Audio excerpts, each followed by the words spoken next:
Oh no, the condensation. Oh, Clear. I'm Reece. And I'm Dea. And we are Literally dead. Can we do a normal take? No, that's it. So today we watched, finally, Behind the Mask. The Rise of Leslie Vernon. You've heard of Freddy, you've heard of Jason, you've heard of Michael, but have you heard of Leslie Vernon? No.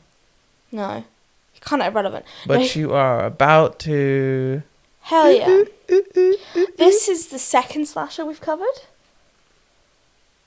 I don't think it really matters. I know, I'm just telling you that it is. Because the only other one we did was They Slash Them, but I don't know if I really consider that as much of a slasher as... That was a camp horror. Yeah. I know that, obviously, the two go hand in hand, but if I was going to categorize it, I'd put it more into camp than slasher.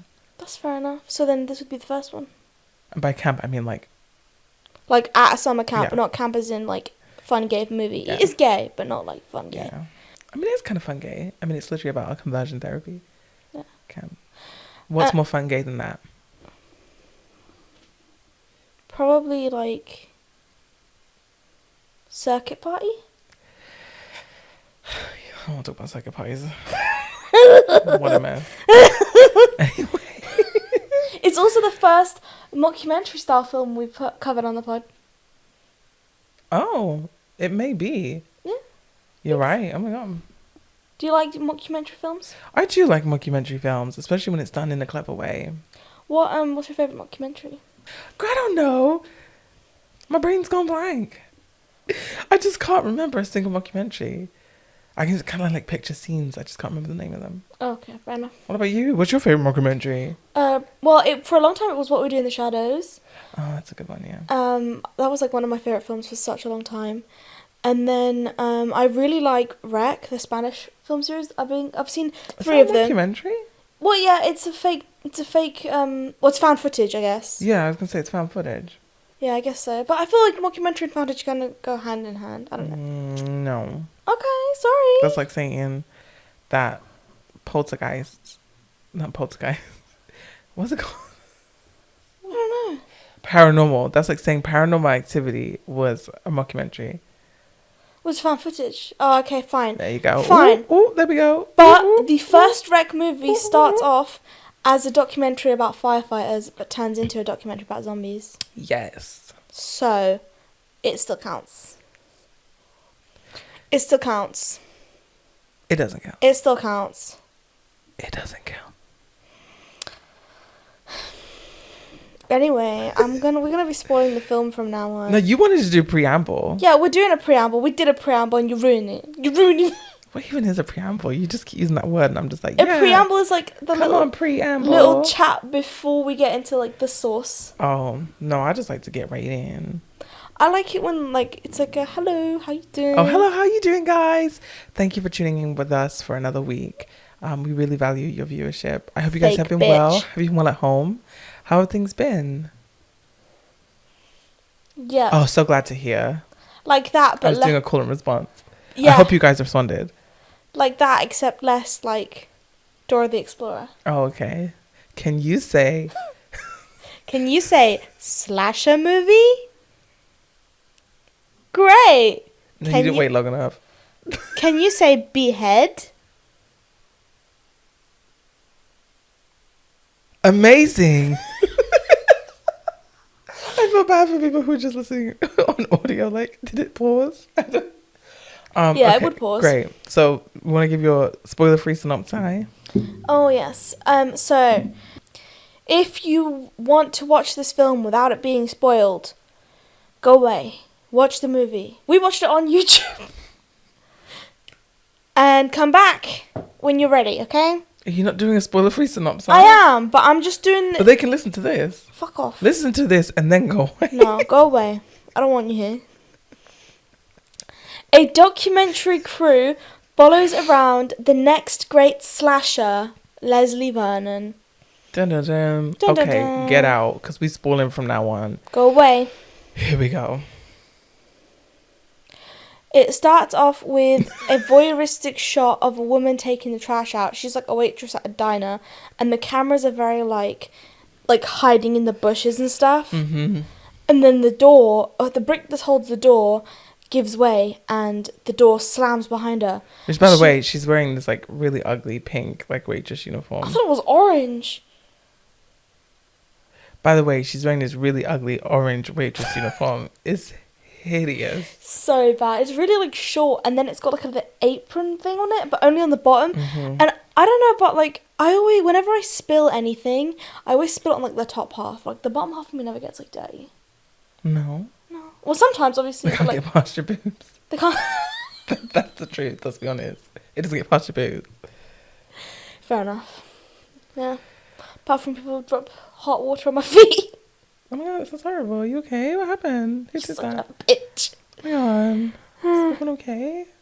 No, anyway. So she's in her ugly uniform, putting trash in the bin. Something in the bush. A click of a twig of a click. She looks. Shadow. Suddenly, the brick, which we saw her use to hold open the door, slips out. The door shuts behind her. She turns around. Oh my god. A lot of gasping. Good. She looks away. She looks back. Shadow's gone. And she kind of hobbles. She like runs a little bit. In 1.5 speed. Back to the... Sorry. 1.5 speed.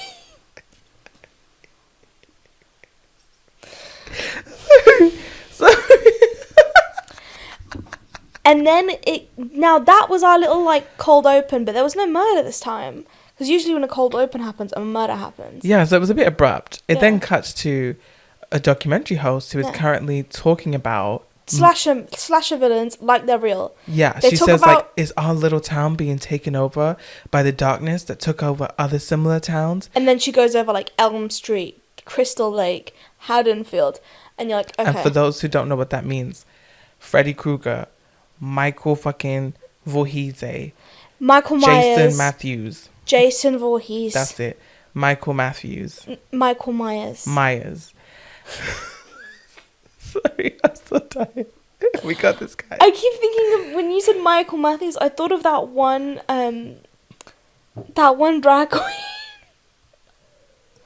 She also has the last name Matthews. George Michael. Wait, no, that's a Matthews. Man. Matthews. Oh, I feel like there was a drag queen on RuPaul that was like Matthews. Yeah, probably. There was also Chad Michaels. Maybe I was thinking of her. This is all relevant, by the way. This is all relevant. Absolutely. The film's chock full of drag queens. But she's making all these, meta references, being like, are we going to be next? And we're going to be following Leslie Jones. Wait, no, who? Leslie Vernon. Not Leslie Jones. Leave her alone. Leslie Jones, the next great slasher villain. The next great slasher villain. And he is charismatic. So they go to his house, they knock. He's not answering. He's acting a bit weird. He's at the window, blah, blah, blah. And he jumps out, scares them. So funny. So funny. The documentary crew come into his house and he's very charismatic, very polite. He shows off his pet turtles. I love them. There's like Church and there's Zoe. I remember their names. They were very cute. That was the only thing I remembered about this movie. And then just like every other person who owns turtles, he does a bit of close-up magic. Yeah. He does his close-up magic. And he's like, do you have a deck of cards with you? And they're like, no, why the fuck would I have that? He's like, check your front pocket. Check your front pocket. I mean, we don't say what magic trick he did. The point is... a deck of cards shows up in a cameraman's front pocket. And it's like, oh, wow. Wow, he's so cool. charismatic and cool. He is pretty charismatic, to be fair. He is. He really is. And he's very polite, it seems. He seems very normal. You don't expect what you're about to hear, which is him telling his backstory, which is very much in the style of Michael, Jason, etc. Yeah. In which they talk about how his mother was attacked and raped and how she had a bastard child, him, out of that. And then she was murdered. Yeah. Beaten to death. And he was thrown into a waterfall. To die. And how now he's gonna... And now the house is haunted, and kids every year around the anniversary of his death, or I think it's on... Yeah, it's anniversary. Yeah, the anniversary of his death. They go and stay at the house. To go stay at the house. Yeah. And he's gonna appear this year to, like, come and, like, get revenge or whatever. Yeah. That's what he says, and you're like, oh, does he mean he's gonna go kill them, right? Yeah. So it's very weird because you're watching a documentary and he's this very nice guy and he's just like, yeah, I'm gonna like kill them. It's like, yeah, here are my tells. Really weird. I'm gonna go murder some people. He gives them a tour of his house. It's like, it's weird. It's weird. Yeah. I think it's like, Andrew mentioned this as well when we were watching it. The first bit is very similar to the beginning of Creep, which is Yeah. a mockumentary, I think, or found that footage. It is found footage, but I feel like, they're technically making a family video. Oh, I don't know. That's a found. I guess it's more found footage than thing. But in the beginning of Creep, the guy is like very overly nice, overly charming, and you kind of get in Creep it's played for like scares, but in Leslie Vernon it's more played for like laughs, and like you almost trust him, kind of. He kind of disarms you a little bit by what? Sorry, I just realized that you're fine, but my feet keep hopping into frame a little bit, and I just get in the foot cam. Let me just lower my foot because I would just give it straight up free foot porn on You the don't camera. have socks. It's fine. Yeah, you think that stops people? Some people specifically search for socks. You think they stop at feet? Your face is on camera. Not me getting another tribute.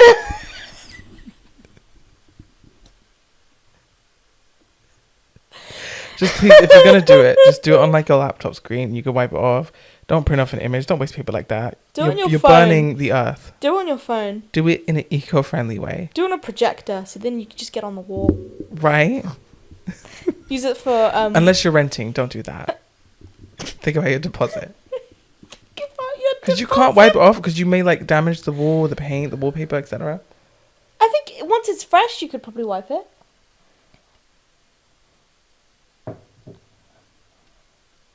I'm doing a lot of maths in my head at the moment. Um. I'm gonna say no. Oh no, I went back to foot cam. Okay, so as you were saying, It's so in the beginning. In the beginning of Creep, he charms you a bit, and in the beginning of Leslie Vernon, he charms you a bit, and you kind of almost trust him a little bit. And the crew, because they're very uncomfortable at the very beginning, they slowly throughout the course of this film, they get to trust him a little bit more. yeah, And they kind of, you know, almost become friends. Almost, yeah. And then they go to the old farmhouse, and they do a little kind of tour, and they have this thing. She like asks questions. Taylor, who's the host, she asks questions, and he kind of this is the only thing that I guess would make me not trust him, apart from the whole like serial killer thing, is that he kind of like mansplains a bit. But it's like she's obviously asking obvious questions because it's a documentary and some people are gonna have those questions. So she's like, oh, why don't you live in your like old farmhouse then? And then he's like, well, then I'd have to reveal myself because it's being held in trust. Like, I'd have to reveal that I'm alive. And like, he's not ready to do that yet. yeah, he's like, they need to think I'm dead so that the kids will keep coming to the farmhouse. Yeah. And then we do cardio. Yes, he does a lot of cardio because obviously he's getting ready to be the next Jason.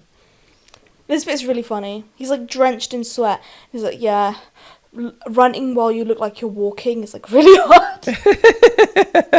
Which is a really fun shout out to Michael Myers. Yeah. Yeah. It's very funny. Yeah. And then they go on a little bit of a trip because he goes to give them a educational lesson how he picks out victims. Yeah.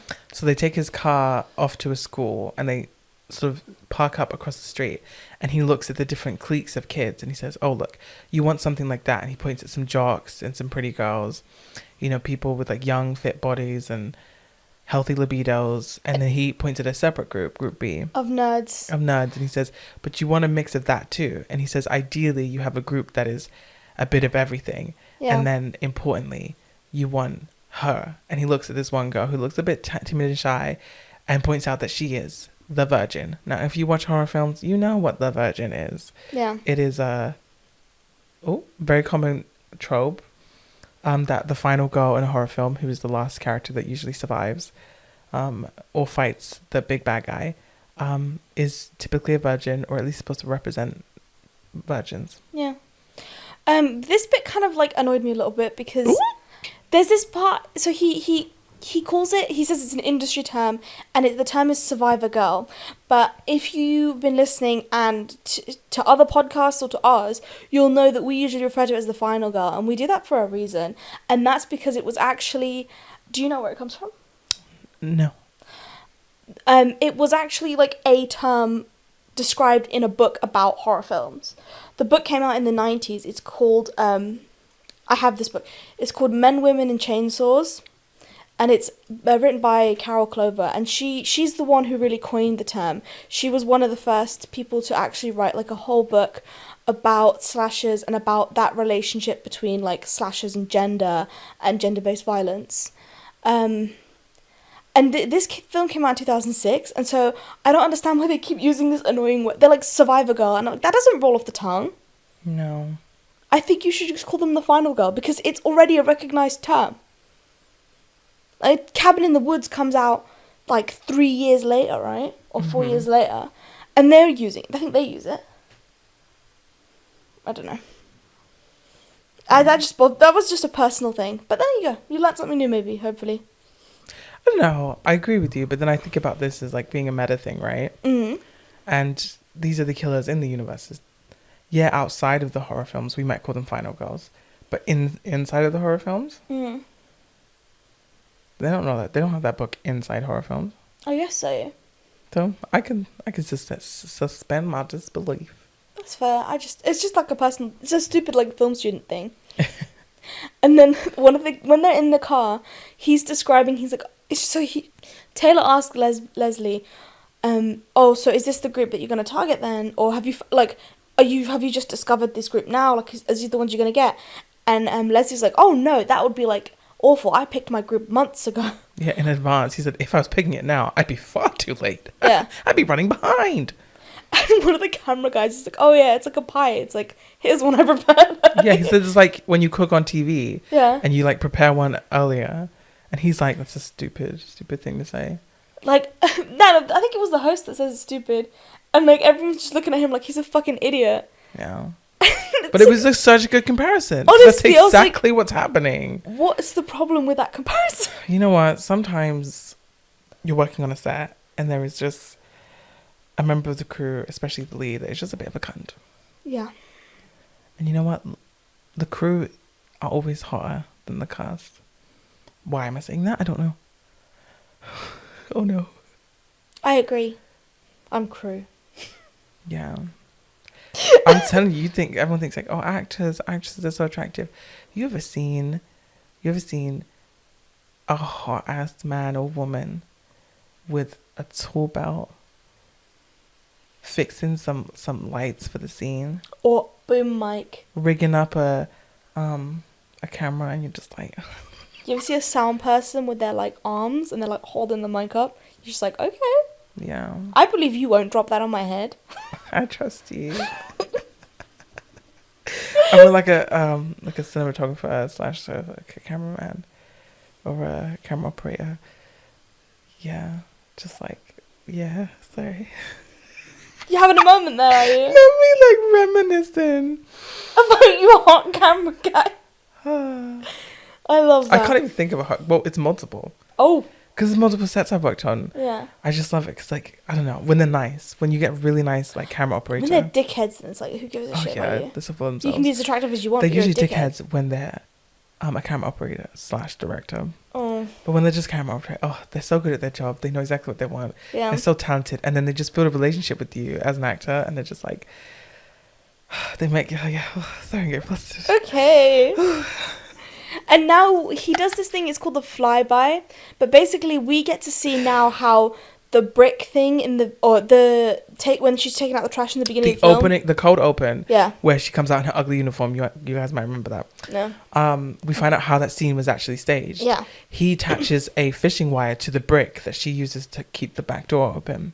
And he gives it to the documentary host, and she hides behind the trash can. And then he hides in the bushes, and we see the exact same scene play out in which she comes out. He reveals his shadowy figure. Then the documentary host pulls the fishing line. Yeah, she actually helps him. She helps him. So at this point, she's helping him. Yeah. So she's, I won't say she's guilty, but all she did is spook her girl. Yeah. But she pulls brick, the door closes. As you know, she turns around, he's gone. The exact same scene happens. But we see the behind the scenes. Yeah. And we're like, oh my God. oh my God, so this is real. It's actually happening. Yeah. We're on the other side of the story. It is insane. In And my then brain. they're all celebrating after this as well. And they're like, you get a high five, you get a high five. But then to the lady, to the host who helped him, he's like, you get a hug. And throughout this whole film, he like keeps giving her hugs. And I'm thinking, this is where my suspicions go up. Maybe it's because I'm not like a touchy person, but I'm like, everyone else is getting a high five. Why does she get a hug? I don't know. Because she's a girl. Oh, I see. Women don't like high fives, apparently. Also, the other two guys are holding a camera and a boom mic. That's true. So. I don't know. I feel like give the camera guy and the boom mic a hug. Give him a kiss. Anyway. Give him a little So the next cuddle. big thing that happens is we actually meet a friend of his. Yes, he has friends, and you're like, what? How the fuck does a slasher have friends, right? His friend is also a motherfucking slasher. Yes, he's his mentor, who was famous, or he had success in the 60s and 70s. Yeah. And it's very weird. So we come up to this cute little house, Mm. and there is a lovely woman who greets them, this, image of a housewife. She's actually lovely. Mm. And they're like, oh, where is so-and-so? And she's like, it's her husband. And she says, oh, he's out in the deprivation chamber. Mm. And so... They're like, what the hell's the tag? Yeah. And he's like, oh yeah, it's a sensory deprivation chamber. And they go in there for a few hours at a time in order to be able to control their heart rate and breathing so that they can pretend to be dead and do fake outs. Yeah, like we know from all our classic slashers. Yeah. Otherwise you wouldn't get more than one film. Exactly. And he apparently... So the wife is like, oh, I left him down there for a little while. I should probably go get him. And then they're like, oh, we'll go get him. And they unbury him because he's buried. He's not in even... a tank. Yeah, underground. And he's like, oh yeah, I've been in there for 3 days. Just pretending to be dead for 3 days.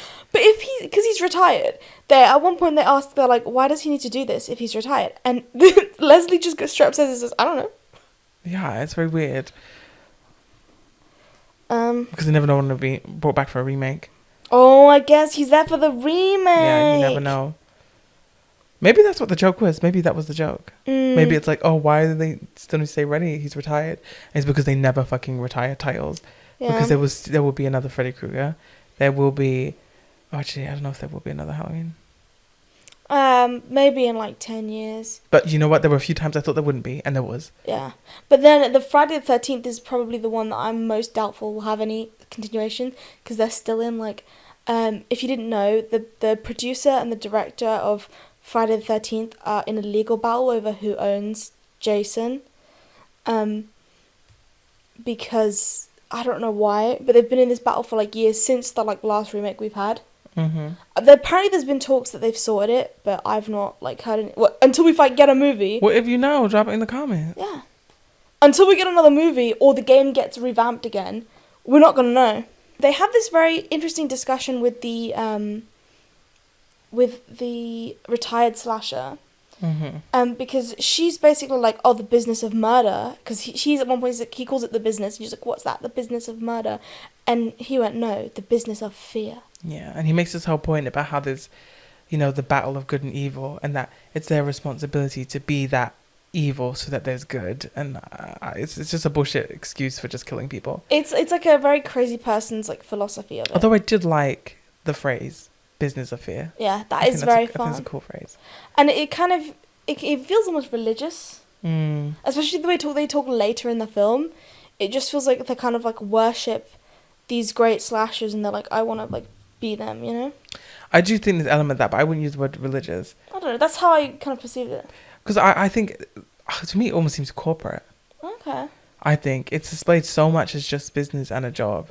But I think that the business at hand is so artistic that I think that it comes off as religious because it's like an artistic business. Okay. Yeah. But that's just them. Yeah. I mean, you can interpret it anyway, but... Where were we in the film?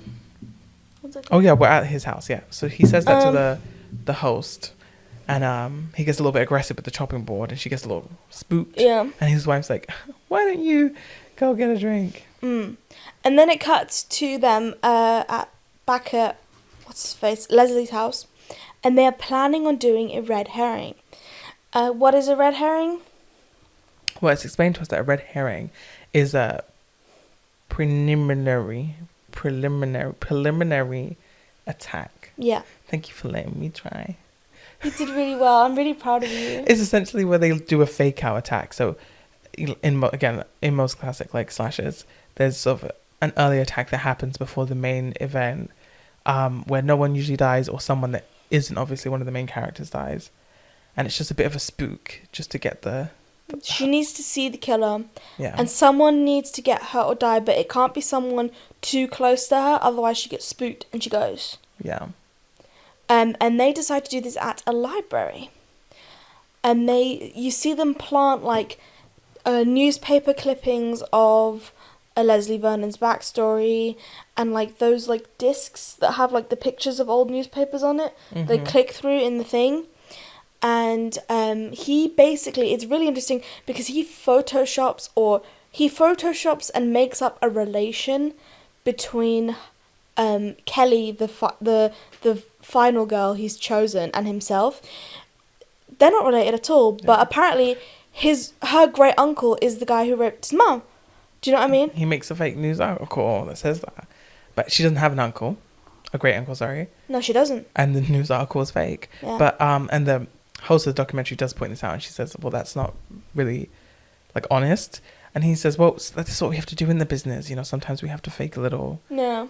Use a little bit of Photoshop, and it's funny. He used CGI at one point. I was like, this is 2006. Okay. You should not be using CGI. Which is such a funny thing to say use CGI. Yeah. But it's funny. And what's really interesting is that once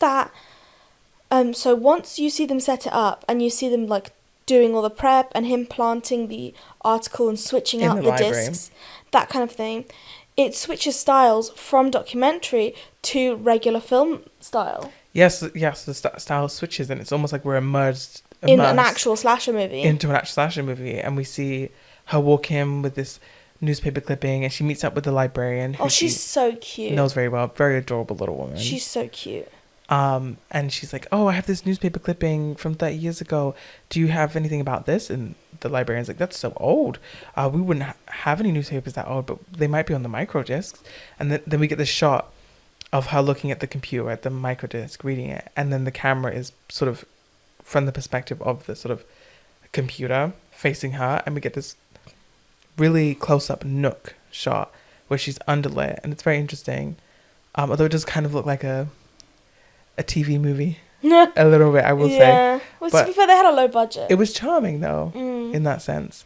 And then, you know, she reads more of this fake newspaper. And the old lady, the old librarian, she goes... Very classically, she goes, "Oh, that's just an old story, dear. You don't have to worry about anything." And she's like, "What story?" And she tells her the story about Leslie Vernon. The urban legend. Yeah.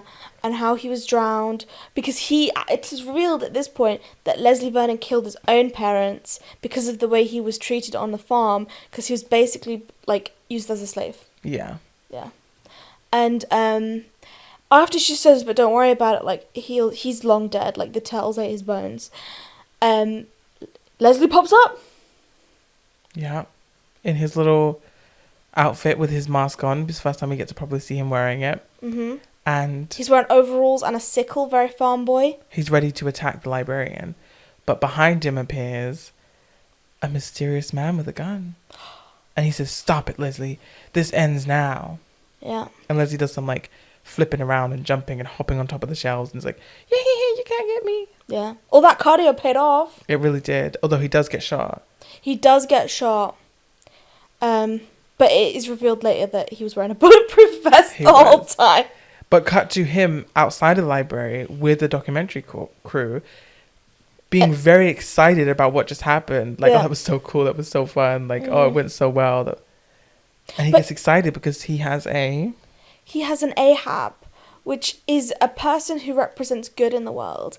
And in this particular person is a psychiatrist who saw Leslie as a kid. And it's funny because his name is also a horror movie reference, because his name is Dr. Halloran, which if you've seen The Shining, the black guy who gets murdered with the axe, who tries to help the kid, is Dick Halloran. So it's like, it's all like cute little references and stuff. There's a lot, and there's probably loads we didn't even notice. Most of them I don't think I picked up on. There's loads we will forget to mention, and there's loads we probably didn't even realize. So that's cool. But what I found interesting about that scene is that the documentary crew also start to become excited at the thought of like what they managed to accomplish. Yeah, I think at this point it still stays quite innocent as well. Yeah, he's not actually killed anyone or hurt anyone. I thought he killed the librarian for some reason. No, because he gets stopped by the guy with the gun. Oh yeah, sorry. So it's incredibly exciting to him and this crew of people, because nothing bad has happened, but they're living close to this crazy famous experience that they've heard of. Yeah. And they made so many references. I mean, when they're in his house and he's talking about his experience, he continues to make references to other characters like Chucky, etc. And I think that even Chucky gets a fucking reference, and he's a doll. To them, it was still fantasy. At this point, it was still just like the movie, even though in their world mischief. Allegedly it was real. It was like the movies to them. They didn't take it seriously. And so at this point, they're having so much fun with him. And it's really unusual, because even as an audience, you're wondering, like, how serious is this? Like, is he actually going to go through with this? Is he going to get cold feet? Yeah. Is this serious or not? And also, you do feel an uneasiness, because you do think, is the crew safe? Because if this is just a killer, like, could he just turn on anyone? But again, he seems like such a nice guy. And I think this is where I think it does get religious, is that it's almost ritualistic, where it feels like he has to kill within rules rather than he's just a maniac killer. Yeah. Like, and he doesn't seem like someone just wants to kill and murder. He's like, oh, I want to follow these specific rules and do it in a slasher way because I want to be the next big, Yeah, definitely.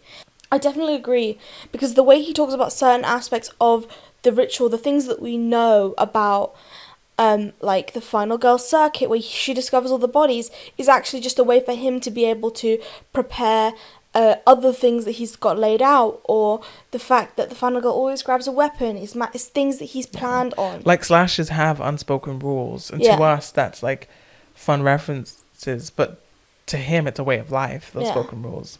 But then at this point, the documentary crew, they overstep their mark, because at one point they do ask, can we go and meet Kelly? And he says, no, absolutely not. She's not allowed to know anything that's going on. Kelly the Virgin. Yeah. But at this point, they want to go and see her, because now they've been in close proximity with her a few times. And so they go to the diner where she works. And they plan on asking her about him. It's a very awkward scene. They have the camera sort of hidden underneath the table. And they sit down and she waits at their table. And they say, oh, can we just get some coffee? And she walks away and they're very nervous about talking to her. And the cameraman's like, oh, you gotta say something to her, ask her something. But in the corner, you sort of catch the Ahab. Yeah, the man who had the gun earlier, the doctor. And he's staring at them, checking them out. And he slowly walks over. And the camera says, oh, shit, it's Ahab. Yeah. And he approaches and they're like, he says, why are you following this girl? And they say, we're not. What do you mean? He's like, why are you recording this? And he reveals to them. He reveals that Leslie's last name isn't Vernon. It's like something beginning with M. I can't remember what it is. And he's secretly not the boy who was drowned. No. He comes from a completely different state. Yeah. And although he did go to some form of hospital for mental health. And he was his therapist. Leslie's psychiatrist. Yeah. But Leslie's backstory is almost entirely made up. And he's left and assumed this, what's it called? This urban legend of the drowned boy. Yeah. And as this scene is playing out, as he's explaining all this information to them, very awkwardly between them, our virgin comes back to the table with the coffee, and she stood just between them, very awkwardly staring them down. Yeah. It was such an awkward shot, but it was so funny. When she comes back, they're just like, oh, okay, thank you so much. We have to go. Bye. But they don't notice her at first, so there was this good few 10 seconds where she's just stood there staring at them like, why are they talking about what are they talking about? Yeah. It's very funny. And then they go and they speak to Leslie, and Leslie's fucking pissed. He shoves the documentary lady up against the like van at one point. He's like, "Why did you go and see her? Why I the told fuck you would you you do couldn't see that?" her." Yeah. And at this point, you get scared a little bit too, because you think he's so controlling over he it. is a killer, allegedly, but he's finally turned on the crew, and you think, "Oh, like, are they safe?" You know, and you really start to question that. And on top of that, we've learned some new information about him. He's lied to the crew this whole time about who he was. So we think, like, is any of this real? What is true? What is false? And then they kind of make up a little bit, and he reveals, he's like, "Yeah, no, I am actually different, Leslie. I come from a different state. I'm, you know, not the person you thought I was." And then the crew asks, "Well, won't that psychiatrist guy just like expose you then?" Mm-hmm. And then he says, "Well, no, he can't, because I set him up, and now I have a restraining order against him, so that if he does come near me, then he's the one who got blamed." Dun, dun, dun. I don't know. He's really smart. Like, he has really thought of everything. Yeah. It's really cool. At this point, the documentary host gets sort of like cold feet. She doesn't know if she's actually going to do it. But as we see from the next scene that it cuts to, she turns up where he's at, and she's like... She conducts an interview. She says, "I said that I would do this. Yeah. So I'm going to do it." So she goes through it. Even though he got mad at her, even though they found out that he lied about something, she decides to still go through with it, which... At this point, you can't have much sympathy for her. No. All the crew, they just follow along. Fucking hell. I thought it was funny because they take her back to... He takes them all back to that house that he's going to do the killing in a few days. And he now describes it as his alleged ancestral home. Yeah, because funny. We found out he doesn't live there anymore. And I thought that was very funny. They have like this like interview type segment bit where they're just sitting and they're talking, intercut with a few clips. Yeah. And some takeaways I got from it is the closet is like it symbolizes the womb, and it's a sacred space. Allegedly, this is what he says. Yeah. Which is very funny because obviously he's referencing scenes in which characters hide inside of closets, which if you watched our last episode was a very important scene. Which is very funny. But our last episode? Wasn't it the faculty? Oh my god! I was thinking like Bones. I was like, what the fuck? That's not even our last posted episode. I know. I know. That was 3 episodes ago. I liked Bones. Yes. Anyway, go watch the Bones episode. But what I thought was weird was that if the womb is such a sacred space, but doesn't like a lot of serial killers like smash the like closet in? Yeah. Okay, is that why it's sacred? So they can kind of like enter the womb? I mean, if it does represent a womb, I wouldn't be surprised. But I'm not saying I agree with him comparing it to a womb. But if the closet is a womb, is it surprising then that so many male killers disrespect the closet in that way? Wow. Stop disrespecting the womb. Stop punching holes in the womb. Very wrong. My second takeaway was he says he basically understands how many people are going to be there, and he knows that he's like severely outnumbered and that they're all going to like scatter, and so he says you have to kill as many as possible before they start running away. Yeah. And that's why you have to make sure, that's why it's done in a certain order. That's why the couple who's fucking upstairs gets murdered first, the people in the basement, the stoners, and then it's like the final girl and her like close-knit group. I mean, let's try and remember. We're going to try and relay to you the simple plan. So it starts with the first kill, which is the kids getting all rowdy and the 2 hot, horny ones escaping upstairs to go have sex. Yeah. He sees that coming and he says, I'll wait a few seconds while they start having sex. I'll kill them. Then I'll stage them like they're sleeping. In case anyone else comes up to check, they'll think that they're just asleep and not get scared yet. He can't let them get scared yet. Then later on, he believes that another couple will go downstairs into the basement to also get freaky. So he turns the breakers off and cuts the power to the place, and he's also taken all the flashlights out of the batteries. All the batteries out the flashlights in the kitchen. Because, you know, as in horror films, the flashlights never fucking work. Yeah. Which is accurate, though, because I don't think I've ever had a flashlight that fully worked. Fully. Then a fucking alpha male dude will go down there, and of course he's going to take his girlfriend down so he can get freaky. And so they turn the fuses back on, they start smashing, and then her rubber tits come out.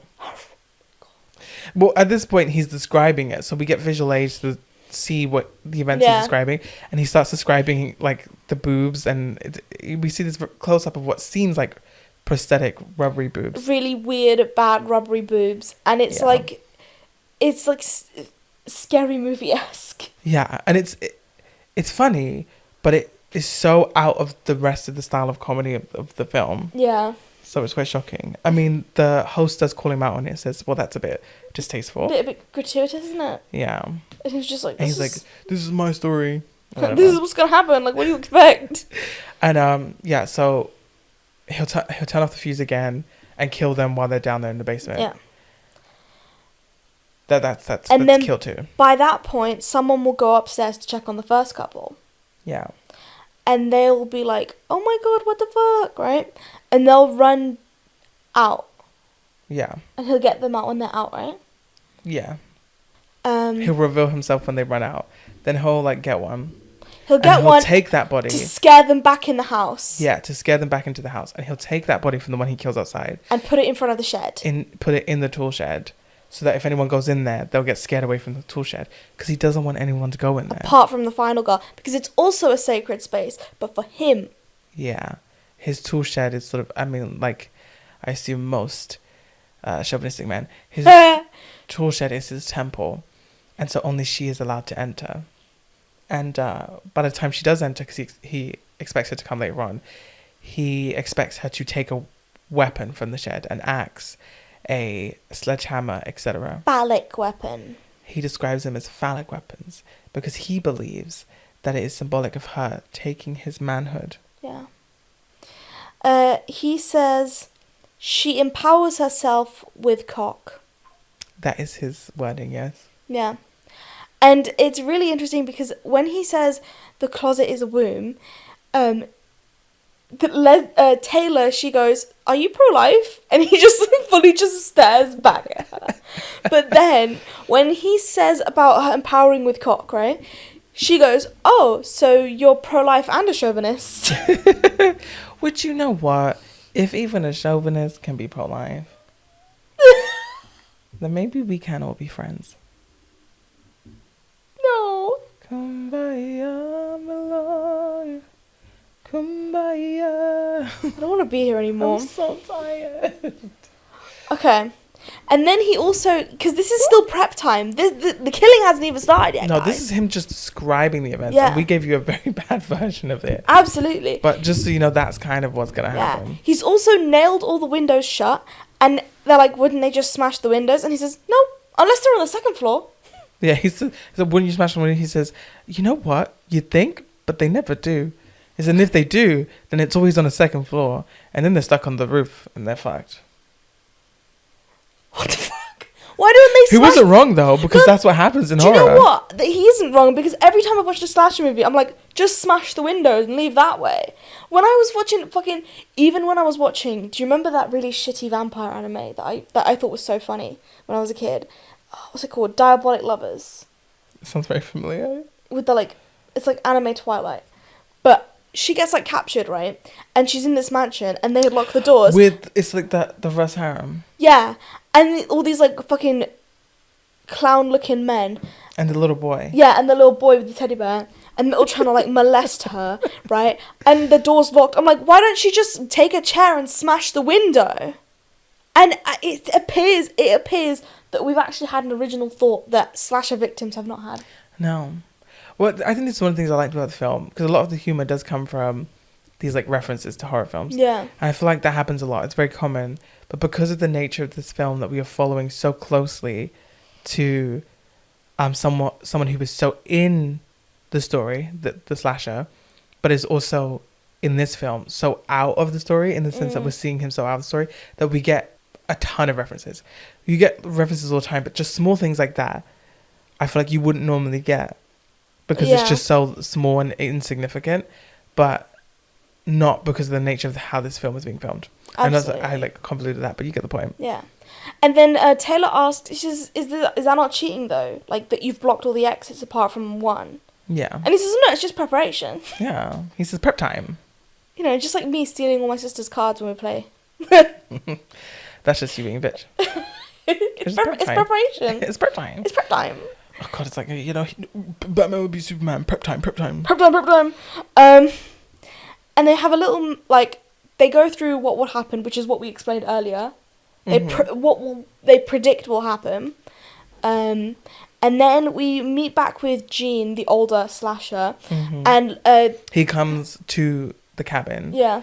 Sort of just to wish him a good luck. Yeah. Come and see it out. Make sure he's, you know, double check that his protege has like checked every box. Yeah, and it's nice. And then Taylor asks us, so if you have one like word of advice for anyone who's going to be in a slasher movie, like how would you advice, survive? You know, what advice? And he just went, pick a direction and run. Like, don't look back, don't do it, and don't fight because you can't win. Don't hide because we'll find you. Just run. Yeah. And don't look back. And if you look back, you won't like what you see. Yeah. And she said, what about sticking together? And he went, yeah, you could do that. You just have to hope some motherfucker behind you is slower. Which is fair enough, because I think that's the best thing to do in a slasher. Yeah. Is if you have a group of people and the slashing starts, you all disperse into like 5 different directions and run until your feet bleed. Yeah. Genuinely. Because he can only follow like one at a time. Yeah. And he's not going to know where everyone is all the time. Exactly. And as he follows that one person, he gets further away from everyone else. That's true. Do that, guys. Now you know how to survive a slasher movie. I mean, in that scenario, someone does have to die. Yeah. You just have to hope it's not you. Just hope it's not you. Just be a virgin. Yeah, be a virgin. Don't have sex. He should have just said that. Although the thing is, the virgin doesn't always survive. It's just that she's the only one that's giving a chance to. She was always killed last. So, you know, there you go. So he gives us great advice. And then we cut to the night of. He's putting his makeup on. He has got on, like, makeup that, like, or, like, a substance he puts on his face over the makeup that, like, relaxes his muscles. And it constricts his blood vessels. So he can't make any faces. Yeah, and there's less blood at the surface of his face. Yeah. So that if he gets cut, he doesn't bleed as much. And also if he gets punched, then his eyes don't get as puffy. And it's also got flame retardant in it. Yeah. I need you to remember that, because that's a bit that stuck in my head for a long time. I always thought it was funny because, you know, how many classic slashers have survived a burning. Oh, that's fair enough. So that's I figured it was just like a very funny reference to that. Oh, I thought it tied into the end of the film. It might do. But I thought specifically why it was brought up is because it is just a reference. I mean, they've all been burnt, right? Yeah. They've all been burnt. At some point. Michael's been burnt in, like, house fires. Yeah. Freddy was burnt, but then he was a demon. Yeah. Chucky's been burnt and remade multiple times. Jason, I don't think he's ever been burnt because he's usually drowned. Yeah. Maybe he has been burnt because he was in hell. Has he ever been on fire? I feel like he's been on fire a couple times. Yeah. But yeah, it's just very funny that he puts the flame retardant there. Yeah. And he says, this is like my Christmas, and he literally cries. Yeah. He gets very emotional. This is real for him. This is like his quinceañera. Or what's the boy one? I don't know. Is there a boy one? Yeah. That Jewish people do. A bar mitzvah? Yeah. Like his quinceañera, his bar mitzvah, he believes like this is him becoming an adult. The night starts. They're in the room next to the room that the couple's supposed to fuck in. And they're waiting in this room. And he goes in and he kills this couple. And while he's killing this couple, it sinks in that they're actually complicit in murder. All of these people. And they're like, what the fuck do we do? What the fuck do we do? Because they're in the closet, sort of, the room that's the attached room adjacent kind of thing to the sex room. Yeah. Where the first kill's going to happen. And they are starting to have regrets. And he pops in through the window, doesn't he? He pops in through the door again. He walks back in. Oh, you're talking about after he kills them? Yeah. Oh, yeah, they start having sex, and you do hear it, and it's very funny. Yeah. The most fucking, like, fake porno like sounds tiny ever. little curtain in between them. And he goes through the curtain, and It's a door. No, it was a curtain. It was a door. It was a curtain. He just opens it a crack. It was a curtain. Okay, fine. Agree to disagree. So he goes, she's making weird noises. Make the noise. No. Make the noise. No. Make the noise. Oh! That's the noise. Ouch. I didn't think I hurt you. Such a bitch. Make the noise. Make the noise. Make the noise. Make the noise. Make the noise. I don't feel Was that the nothing. noise? Was that the noise? I feel nothing. I bet you to pour hot water on your foot. Ooh, ooh, ooh. That's what I thought. Is that noise? No. Is that the noise? Shut up, bitch. And they're like, wait, we're actually complicit in murder. That's kind of bad, guys. Yeah, it's the first kill that they hear. Yeah. And so someone's actually died now and they completely changed their mind, which I have no sympathy. Like, you have been preparing everything up to this moment. And I know as an audience member, You've basically been complicit. they have been 100%. I mean, they helped. She helped. They literally helped. And I know even as an audience, we did have moments of being like, is this real? Is this real? And I'm sure they did too. They detached themselves from it because it was fantasy. But now it's real, you know? And as fantasy as something is, to go that far with it, nah. No sympathy. Yeah. And so he comes back in after killing them and he sees the look on her face and immediately recognizes that she's having doubts. He's like, get the fuck out. Yeah, he's this is like- my day. He literally says, this is my day, and you have looks on your faces that say that you can't stand back and let me do this. Yeah, you have the face like, we can't stand here while he does that. Yeah. That's how he describes the face. And so he, like, kicks them out, and they're... Very politely. Like, they all go out the window, and he brings them back to the van, and he says, you know, this was great working with you, but you have to go now. I'm very sorry. He says, thank you so much for, like, everything. You know, after this, I'm either going to end up dead, pretending to be dead, on the run. Point is, we're never going to see each other again, but this has been lovely. It's, like, a very weird, cordial thing. He says, but this is my night. He's very polite. And you're not going to ruin it for me. And he, like, goes off, and it's, like, very funny. And they're having this debate, and she's like, we have to stop him, because we know exactly his plan and what's going to happen. And, of course, she's white. And blonde. Yeah. And, so, of course, she says this. Yeah. And obviously you have the camera guy who's like, or is it the sound guy who's like, I think we should just get in our van and go. Yeah. We should leave. And we have a guy in the middle who's just like, eh. Yeah. He's like, no, we can't. We're a part of this. Can't you see we're a part of this? It's our responsibility. We have to save him. Why don't we just go home and, like, order Wingstop? No, because this is about me. This is about the people. Yeah, but Uber Eats gave me a discount. Oh, well, then fair enough. I mean, they had no, service out there. They couldn't order it to the shack. Yeah. But and yeah, so they decide to go back in. Oh, we're going back. Which I don't know why the cameraman joined in, because they didn't even want to go. The two guys didn't want to go. They should have just let her go alone. But they're thinking, oh, we can just warn her, right? And so they go back into the house. They go to the party. The stoners are fucking stoned out their mind. They're like, where the fuck is Kelly? Mm-hmm. And they're like, upstairs. And they go upstairs. Let's just say she wasn't as demure as they thought No, she was not as demure as they had assumed. Now, I'm not saying she's in the room fucking. Now, I'm not saying that she's not demure because she's having sex. No, but it's the way she's doing it. She is so aggressive. You know, like a space hopper, and you see like a little kid, like. Do you know what I mean? Like, it's so aggressive that they walked in, and it took them a good few seconds before they noticed that people had just walked into the room. She's done this before. And she was almost facing the door, and it took her that long. That's how aggressive it was happening. She's done this before. She was not the virgin. It's no secret. And they're like, oh shit. So they run downstairs. A minute later. They bring her down, don't they? No, she follows down. Yeah, she follows down. Getting dressed, because obviously she noticed them. And she explains to them, like, we have to get out. Like, there's this man, he's trying to get you. Remember him from the library? Blah, blah, blah. Yeah. They don't necessarily fully believe her, especially the two stoners on the couch. They don't believe her. They're fucked. They're so fucked. Yeah. But then the girl from the basement, because remember there was the couple in the basement who were going to get killed in the plan. The girlfriend runs up and said, they killed Pete, the boyfriend. Yeah. And that's when they're like, oh my God, this is real. Like, we have to run outside the house right now. Yeah. They're basically falling into the plan that Leslie had laid out beforehand. Yeah. And they keep trying to, like, get over this, like, get away from this plan. Oh, something that's important to mention, by the way.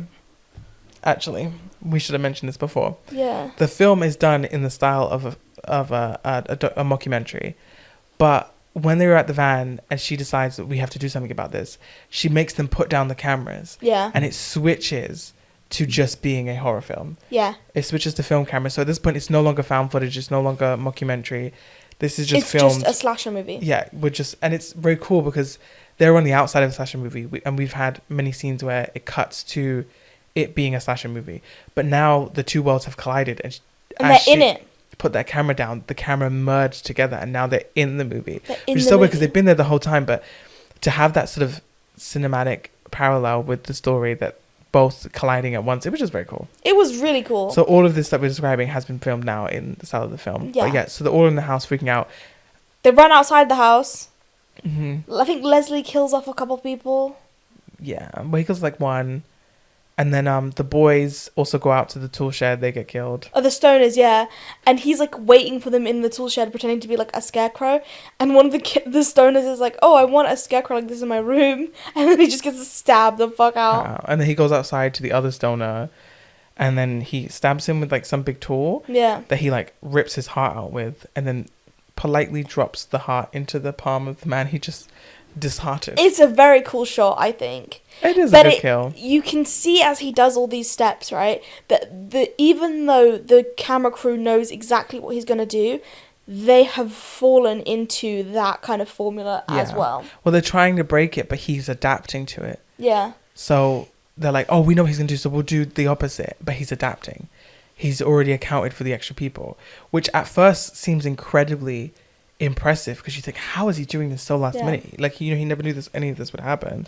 But then when they I guess the audience realizes it before the film characters do. Yeah, that maybe he had always planned to go after the crew. Yeah, Leslie kills the stoners, and then the rest of these guys, they're in a building, and they start debriefing together, planning their escape. And Kelly's like, well, I'm not a virgin. And I'm like, girl, we know. And one of the other girls blames her for like leading them into this, and she's just like, I'm sorry, I'm not a virgin. And she says, goes, oh, so this is my fault because I'm sexually active. I'm sorry, I'm not a virgin. And she goes, fuck you, bitch. And the other girl responds, yeah, you would, that's the point. She's not pansexual, she's just a slut. She's just a slut. It's such a good response as well. She's like, yeah, you would. So after this like big kerfuffle, Kelly the virgin is like, oh, I'm getting out of here. So the supposed virgin goes out of the window, and she basically like, I couldn't tell if she fell to her death or she got pretty injured, and then he sort of hit her in the head. But she's basically dead. And then they're up there thinking like, what's happening? Like, why is this happening? Like, why is he doing this to us? Because he's looking up at the window and he's like, his virgin's dead now. And he doesn't seem to care. And it's like he's completely thrown away these rituals and these morals. And that's when it clocks and she realizes he's been following us for weeks. Taylor's the virgin. He knew all of this like before we even started filming. Camera lady. How does he know? And it turns out she's a virgin. The camera lady is a virgin. Oh my god. She's the woman he actually picked. This whole time, this whole documentary, she was the true victim, and he was just faking out with all this other shit. That's why he's adapting so quickly, because he had always planned for them to be there. It wasn't adapting at all. It was all prep. Yeah. Do you think that if she had gotten lucky, like a couple days before the plan, like what would he have done? Do you think he would have just carried on? Maybe. She's like, he's like on top of her, attacking her, and she's like, by the way, I'm not a virgin. And he goes, oh fuck, and he just gets off and walks away. But as she makes this realization that like now it's about her, she assumes the role of this final girl, and the other female actress that is left, the one who was having sex in the basement, she says, you have to save us. You have to get us out of here. What happens to me? Because, what happens to me? Well, if you know fucking everything since you got your degree, what happens to me? I don't even know what happens to her. She dies. Okay. Well, that's fair enough. I think they mostly all die. Yeah. So they all run out, and I'm pretty sure the next place they go is... That's when the cameraman runs away. So they decide, like, some of them... Well, the camera guy's like, look, I'm going to the slowest one here. I'm just going to fucking be a decoy. I'm just going to run. We know the formula. I'm probably going to die anyway. So I'm just going to run off and buy you guys some time. Yeah. And he's running and he's shouting at the killer. He's like, come on, Leslie, come on. Doesn't he call himself chubby or something? He's like, come after the chubby boy, is what he says, or something like that. And Leslie obviously takes the bait and, like, goes after him. And he starts to trip and he falls on his back. Yeah, fat guy falls on his back. And Leslie's, like, on top of him, like, gonna kill him. And he's like... the fat guy pulls off Leslie's mask and's like, hey, it's me, it's Toby. Remember, like, we had so much fun filming Todd. the documentary. Like, we're friends, right? Yeah. And he snaps his neck. Yeah, Leslie's mask is off, and he's not making a facial expression. I think it's probably because he's a psycho killer, but also a little bit because of his face thing that he put on. Yeah. Yeah. It's cold, and I think that is that moment where you're supposed to be like, okay, this is real now. This isn't the Leslie that showed us his turtles and magic trick. This is the Leslie who's gonna fucking murder us all. And was screwed. Yeah. Was screwed. Apart from camera lady. So cut back to the others who are now in the shed. Yeah, I think it was the Not barn. the shed, the barn. You're right. I forgot what it was called. Yeah. And they start to climb up the ladder to the hay bale up top. Now, previously, when he described his plan, he said he'd be waiting up there to catch them because he knew they would climb up there. So she says, "No, don't go up there." But he's not up there. And she says, "Oh, cameraman must have gotten away." Yeah. Which he hadn't, but he He got far enough to the point where Leslie couldn't get up there in time. Yeah. And then doesn't she get split up from the other camera guy that's left? The boom guy that's left? Yeah. So the couple end up being killed at the top. It's very cool, actually. So they were at the top of the barn, and he kills the girl, and then the last standing male from the main group of students, the killer wraps a rope around his neck and throws him off. He hangs him. The side, so he ends up hanging, but the boy pulls off the killer as he swings off, and the killer gets dropped on the floor. It's only a few feet, but it's enough to knock him out for a few seconds. Yeah. And that's when our new final girl / the host of the documentary runs away with the boom guy to jump out the window, but there are spikes and swords and weapons. Pitchforks aimed directly at the window. She has her head over it and she's like, ah! And she pulls back. But he points out the window to the left, which has nothing there. So she's like, oh shit, I have to go that way. Yeah. But obviously the killer is now resurrected. But luckily, the Ahab is back. The doctor with the gun returns with his gun, and is able to hold him off for approximately 6 seconds. Yeah.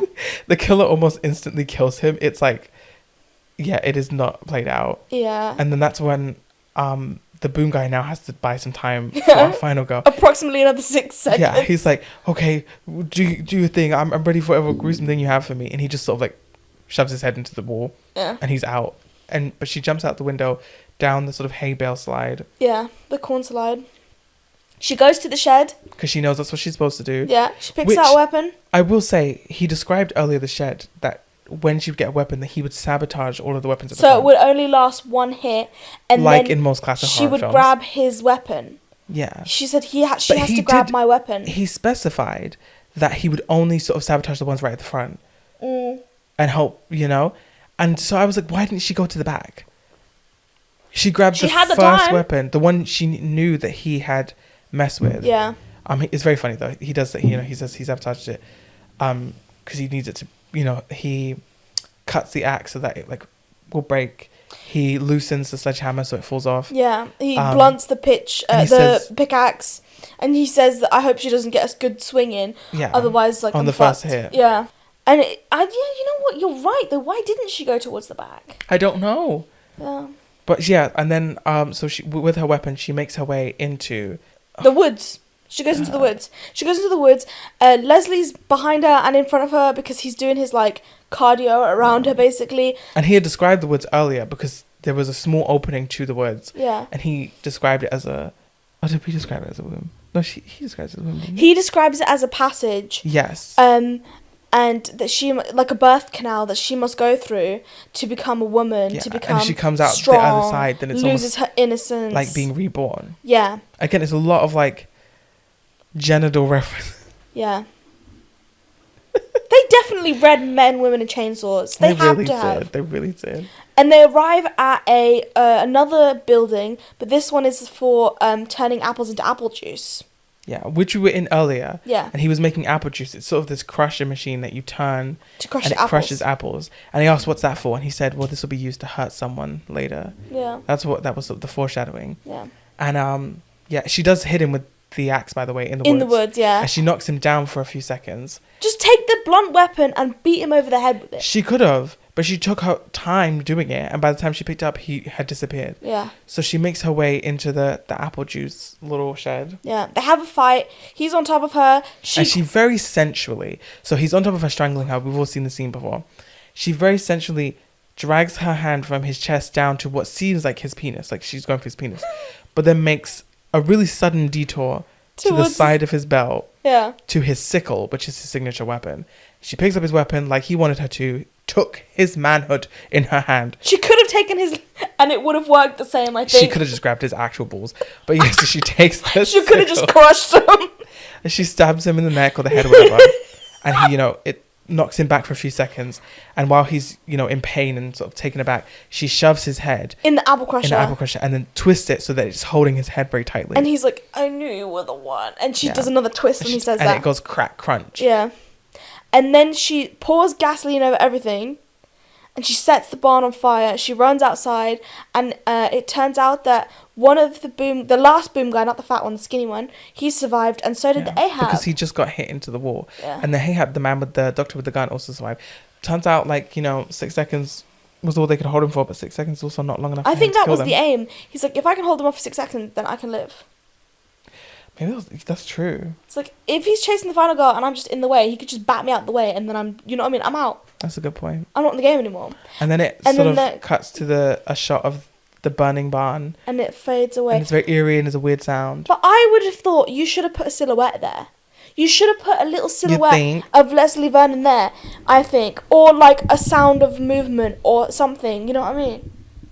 Or if he had his own music cue, like Michael Myers has that, That would have been funny. Yeah. There was an eerie sound though. There was an eerie sound. So I think he's still alive. I think he planned it. He probably is. Knowing how smart he was and how much he probably planned for that.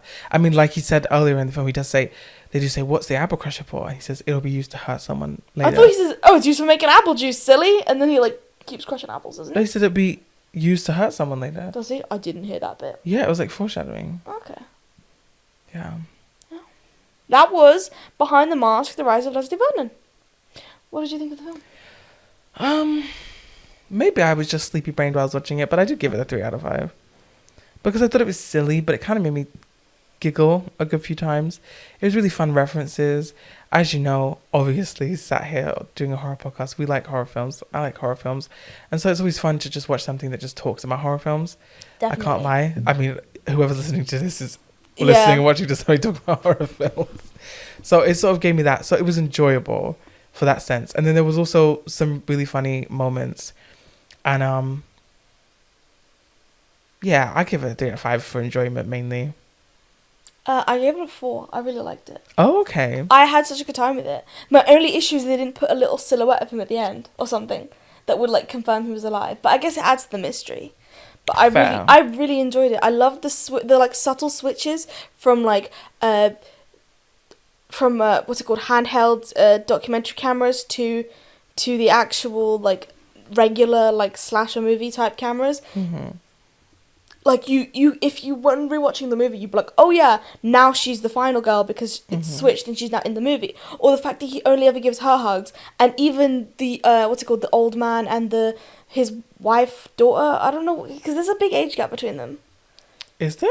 Isn't there? I think she's just really pretty. Oh damn, she just aged well. Yeah. He just aged like a prune. Anyway, they only ever give Taylor hugs, things like that. Is do you know what I mean? It's small things like that I really liked. Mm-hmm. And I liked the shift in tone, and I enjoyed I could be bumped up to a 3.5. Yeah, I just really liked it. I really had a good time. I did have a good time too. Yeah. It's just, as I said, I gave it a 3 out of enjoyment because I had fun. But then when I'm thinking about it and picking it apart, I'm trying to be a bit more. Did it do anything incredibly impressive? Yeah. I'm can't think of much cinematography besides the switch between documentary style to just normal film style. I can't think of much that I was super impressed by, or Oh, I just did it by enjoyment. Yeah, enjoyment. If that was the only factor and I didn't take it, I could be a 3.5, maybe a 4. But yeah. I start with enjoyment and then I try to think, okay, but objectively. That's fair enough. Yeah. I mean, I just don't. But it's very fun. I just don't think you can have an objective opinion about film. Do you know what I mean? Because it's art. That's I guess that's not the word I meant. I meant more so formally. I don't know what the word I'm looking for is. Yeah, I know what you mean. You're looking at technical aspects. Technical, that's it. Yeah. Technical, not objectively, technically. There we go, thank you. Yeah, fair enough. Yeah. From a technical aspect, not revolutionary. No. From a fun, enjoyable place, it's really fun. Yeah. I would recommend it. Yeah, I definitely do. Go watch it. Yeah. Even though the twist has been spoiled, I think it's still a good watch. Yeah, I think so. I'd watch it again. We found it on YouTube. Okay, I have a question for you. Uh-oh. So you're a slasher. What's your weapon? Interesting. Well, I feel like this kind of ties into my question. Okay. So what I was going to ask you is, if you were a slasher like him in the business of fear, which slasher would you model yours off of? Because he mostly went a sort of a Michael route. Yeah. So what would you model yours after? What would you? Would you do some? Okay. Okay, so Answer my question first. Okay. My weapon, it is a slasher, so it needs to be something sharp. Does it? Yeah. Okay. Because it's always like either like some sort of knife, sword thing, pitchfork, or like a chainsaw, etc.